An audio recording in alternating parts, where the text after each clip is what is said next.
Okay, guys, we're gonna get right into this developing story here. So, a lot of people were kind of wondering why it was so easy for Israel to neutralize the air defense, Iran's air defense systems, and why they were able to carry out such a major attack. And there's this report coming out of this is primarily Israeli media. Nothing Western media hasn't really picked it up yet, but apparently there is reports that Mossad has set up a secret drone base in Iran, struck missile launchers aimed at Israel.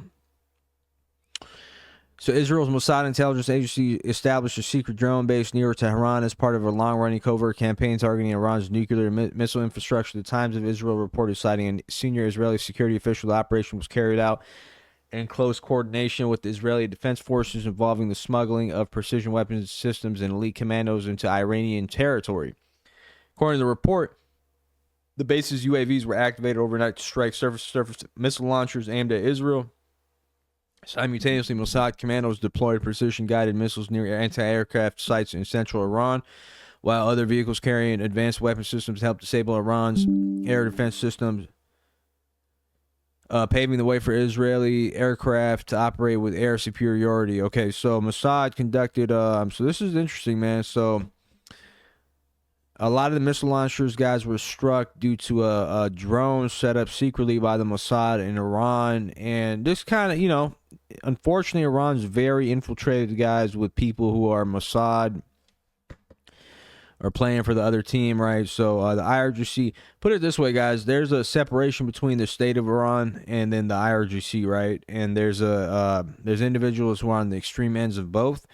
So you might have people who are in the government, but they don't represent the IRGC, who are double agents, and But anyways, we got footage of Israeli Mossad inside Iran, released by Suleiman Ahmed, inside Iran deploying drones to target Iranian air defense systems. So let's check the shit out here. This just got released by Mossad.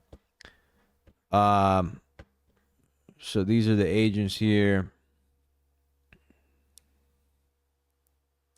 So they targeted the air defense systems, guys, and that allowed for Israel to be able to conduct these airstrikes.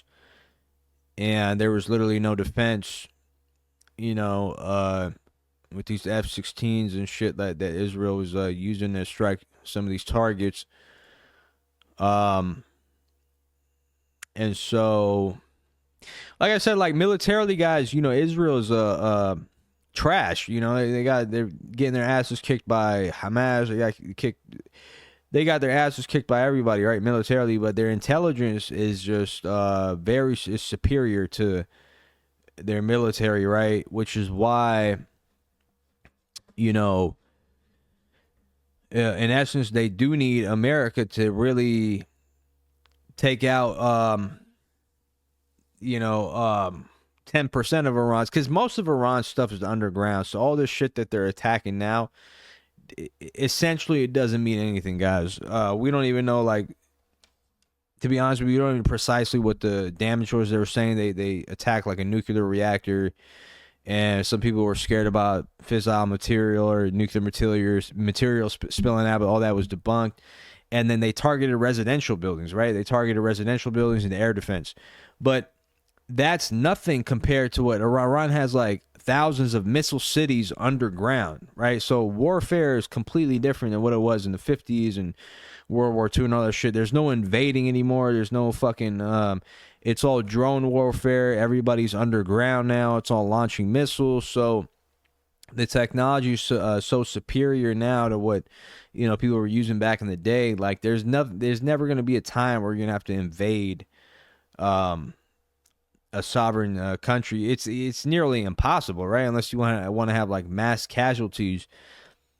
And so, but in order to take out Iran, in order to really strike and hurt Iran, right, you have to essentially invade, which is nearly impossible. That's going to be impossible. That's going to be like, you're going to have like, it's going to be a death wish. So, again, this is all tit for tat bullshit. Maybe again it could be to put more pressure on both sides to come to the negotiating table. And we do know that Netanyahu's coalition was about to be disbanded, so he was about to be voted out. And so there's a lot of internal shit going on in Israel, right? So Netanyahu thrives by continuing these wars. So we're gonna have to, I guess, hold out to see what Iran's response now is and see how this thing plays out, man. But this is some breaking shit, man. This is some breaking news. But it's only gonna get worse from here, guys. Unfortunately, I hate to say it, but yeah, we're gonna have to keep following what goes down.